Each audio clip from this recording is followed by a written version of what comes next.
నమస్తే friends. Indian పొలిటీషియన్స్కి ఒక మాయరోగం ఉందన్నమాట. అదేంటంటే అవకాశం దొరికిన ప్రతిసారి కూడా ఈ దేశంలో ఉన్నటువంటి అసమానతల్ని సృష్టించి, అంటే ఆల్రెడీ ఈ దేశంలో అసమానతలు ఉన్నాయి కదా, ఆ అసమానతల్ని ఇంకా పెంచి పోషించి వాళ్ళ యొక్క రాజకీయ పబ్బాన్ని, శవాల మీద రాజకీయ పేలాలు ఏరుకునే వ్యవహారాన్ని ఎంత సాధ్యమైతే అంత నడిపించడానికి ఇండియన్ పొలిటీషియన్స్ సిద్ధంగా ఉంటారు. Irrespective of political parties, remember it. ఏ రాజకీయ పార్టీ అయినా సరే ఈ దేశంలో ఉన్నటువంటి అసమానతలు ఏవైతే ఉన్నాయో అవి ఇంకా కంటిన్యూ అయితే వాళ్ళ యొక్క రాజకీయ అధికారం అనేది ఎలాంటి ఇబ్బంది లేకుండా కొనసాగుతుంది అనమాట. జూన్ 19వ తారీఖు కేంద్ర హోంమంత్రి అమిత్ షా ఏం చేసిందంటే, ఇంగ్లీష్ మాట్లాడే వాళ్ళు ఈ దేశంలో షేమ్గా ఫీల్ అయ్యే రోజు వస్తుంది, అది ఎంతో దూరం లేదు అని అన్నాడు అనమాట. అయితే ఇంగ్లీష్ అనేది ఒక ఇంగ్లాండ్ వాళ్ళ లాంగ్వేజ్ కాబట్టి, అంటే అది ఒక కలోనియల్ లాంగ్వేజ్ కాబట్టి ఆ మాట అనడా? నిజంగా ఆయనకు కానీ లేకపోతే ఆ పార్టీలో పనిచేసే ఏ నాయకుడికి కూడా ఇంగ్లీష్ గురించి కానీ లేకపోతే ఇంగ్లీష్ డామినేషన్ గురించి కానీ కలోనియలిజం గురించి కానీ తర్వాత ఇంపీరియలిజం గురించి కానీ మాట్లాడే నైతిక అర్హత లేదు. లేదంటే లేదు. ఎందుకు లేదో నేను ఈ వీడియో ఎండింగ్లో చెప్తా. కానీ ఈ అసమానతలు అనే మాటను నేను ఎందుకు మాట్లాడాల్సి వచ్చిందంటే, మెజారిటీ బీజేపీ నాయకుల పిల్లలు ఏ యూనివర్సిటీల్లో చదువుతుర్రో, ఎక్కడ చదువుతుర్రో మనం ఒకసారి తెలుసుకుందాం. తెలుసుకున్న తర్వాత అసలు ఆ మాట ఎందుకు అనాల్సి వచ్చింది, ఏ ఉద్దేశంతో అనడో కూడా మాట్లాడుకుందాం. ఫస్ట్ వాళ్ళ పిల్లలు ఎక్కడ చదువుకురో చూద్దాం. నేను రాసుకొని వచ్చిన అనమాట, ఎందుకంటే మనం ఎక్కడన్నా మిస్ అయితేనేమోనని. జయదీప్ ధన్కర్, ఈయన స్పీకర్, డిప్యూటీ స్పీకర్గా పనిచేసింది. జయదీప్ ధన్కర్ ఈయన బిడ్డ కమ్మా ధన్కర్ పెనిన్సులా యూనివర్సిటీలో చదువుకుంది, అమెరికాలో. ఆడ ఇంగ్లీష్లోనే చెప్తారు, దయచేసి గుర్తుపెట్టుకోండి. పెనిన్సులా యూనివర్సిటీ, ఆడ ఎంబీఏ చేసింది ఆమె. కమ్మా ధన్కర్ ఆమె పేరు. ఆమె ఎంబీఏ చేసింది. ఎంబీఏ హిందీ మీడియంలో చెప్పరు, ఇంగ్లీష్ మీడియంలో చెప్తారు. నిర్మలా సీతారామన్ బిడ్డ Parakala Vangmayi, London School of Economics, యూకేలో ఉంది, యునైటెడ్ కింగ్డమ్, బ్రిటన్ అంటారు ఇంత ముందు దాన్ని. ఆమె ఆడ చదువుకుంది అనమాట. పీయూష్ గోయల్ వాళ్ళ పిల్లలు ధ్రువ్, రాధికా గోయల్, హార్వర్డ్ యూనివర్సిటీ, ప్రపంచంలోనే ప్రెస్టేజియస్ యూనివర్సిటీ ఇది అమెరికాలో ఉంది. తర్వాత ఎక్స్టర్నల్ అఫైర్స్ మినిస్టర్ ఆయన కొడుకు ధ్రువ జయశంకర్, ఈయన జార్జ్ టౌన్ విశ్వవిద్యాలయం, అమెరికాలో ఉంది. ఇది కూడా ఆడ కూడా ఏంది హిందీ మీడియంలో చెప్పరు, ఇంగ్లీష్ మీడియంలో చెప్తారు.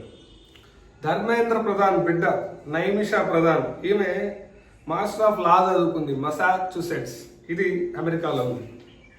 ఇప్పుడు మన అమిత్ కాకా హోమ్ మినిస్టర్, ఆయన కొడుకు జై షా, ఆయన ఎక్కడ చదువుకుందో తెలుసా? అహ్మదాబాద్లో ఉన్న నిర్మా యూనివర్సిటీలో బీటెక్ చేశాడు. బీటెక్ ఈ దేశంలో ఏ కాలేజీలో కూడా హిందీ మీడియంలో కానీ తెలుగు మీడియంలో కానీ ఇంకేదో మీడియంలో కానీ లేదు, ఇంగ్లీష్ మీడియంలో చెప్తారు. సరే, let us come to the story. మరి ఎందుకు అవకాశం ఉన్నప్పుడల్లా ఇంగ్లీష్ మీడియం మీద అక్కసు దక్కడం?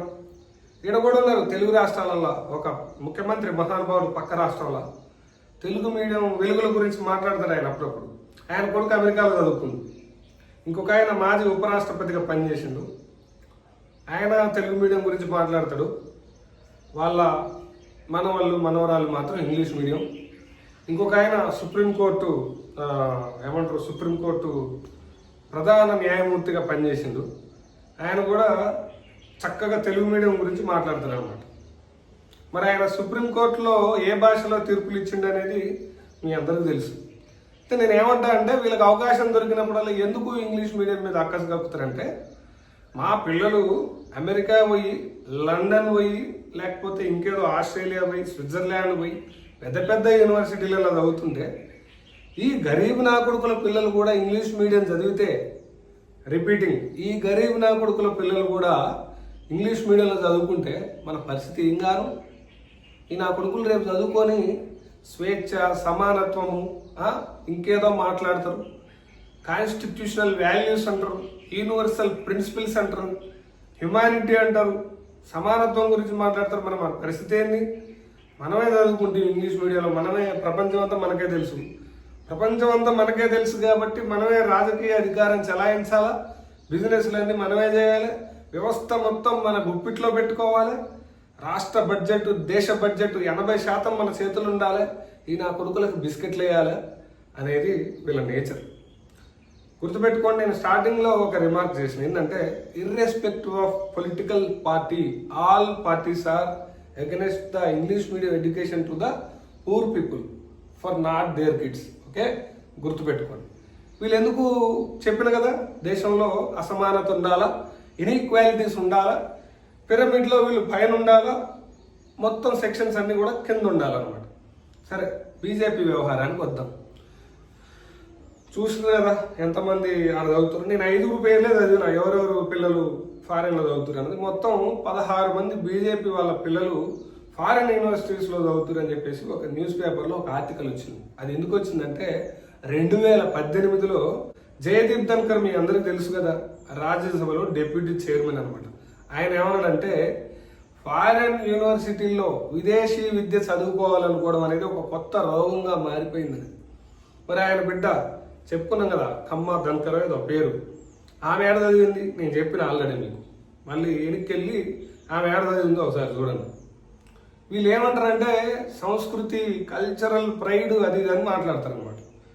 కల్చరల్ ప్రైడ్, ఇప్పుడు నేను తెలుగులోనే మాట్లాడుతున్నాగా మీతో, నేను ఇంగ్లీష్ నేర్చుకున్నా వచ్చు, అంత మాత్రాన తెలుగుని ద్వేషించినట్ట?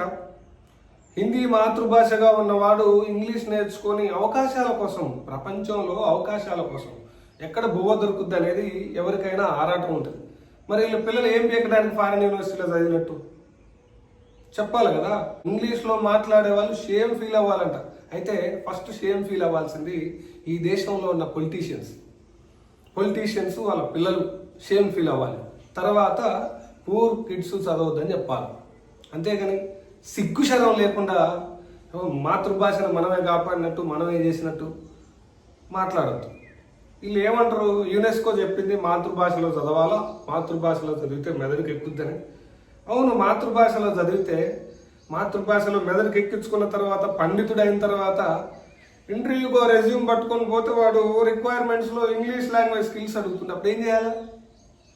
ఎవరి ముఖం చూడాలి? అమిత్ షా ముఖం చూడాలన్నా, నరేంద్ర మోడీ ముఖం చూడాలన్నా, పీయూష్ గోయల్ ముఖం చూడాలన్నా, జేపీ నడ్డా ముఖం చూడాలన్నా? వీళ్ళ పిల్లలేమో సాఫ్ట్వేర్ కంపెనీలలో, పెద్ద పెద్ద యూనివర్సిటీలలో, పెద్ద పెద్ద కంపెనీలలో పనిచేసుకుంటూ ఉంటారు. మేము ఏం చేయాలా? బరిగొడ్ల కాయాలా? ఈ రాజకీయ నాయకులంతా కూడా, ప్రత్యేకించి Amit Shah is making a myth. English medium అనేది పోదు ఈ దేశంలో. ఎందుకు పోదంటే, ఇంగ్లీష్ మీద ఏదో అమితమైన ప్రేమతో మాట్లాడట్లేదు. ఇంగ్లీష్ అనేది ఒక నీడ్ అయిపోయింది, ప్రపంచానికి ఒక నీడ్ అయిపోయింది. అయ్యాలు ఏదో బ్రిటిష్ వాడు ప్రపంచం మొత్తాన్ని డామినేట్ చేయడం వల్ల, ప్రపంచాన్ని కలనైజ్ చేయడం వల్ల ఒక లాంగ్వేజ్ అనేది ప్రపంచం మొత్తం అలవాటు అయిపోయింది. నువ్వు దాన్ని ఎట్లా వ్యానిష్ చేయగలుగుతావు? సరే, వ్యానిష్ చేసిండు అనుకుందాం. మరి మాతృభాషలో మాట్లాడి, మాతృభాషలో చదువుకొని, మాతృభాషలో రాసి, ఎగ్జామ్స్ రాసి, ఇంటర్వ్యూలో పోతే ఇంటర్వ్యూ ఓటోడు, అరే తెలుగులో చదివిన వారా నువ్వు, ఉద్యోగం ఇస్తా నీకు, హిందీలో చదివిన వారా, ఉద్యోగం ఇస్తా అనే కండిషన్ ఉందా ఈ దేశంలో? సిగ్గుపడాలి కదా రాజకీయ నాయకులు. NEP 2020 అని తీసుకొచ్చారు. ఎంతవరకు ఇంప్లిమెంట్ అయింది? గ్రాస్ ఎన్రోల్మెంట్ రేషియో పెంచుతామని NEPలో చెప్పారు. మల్టీలింగ్వలిజాన్ని పెంచుతామని చెప్పారు అన్నమాట.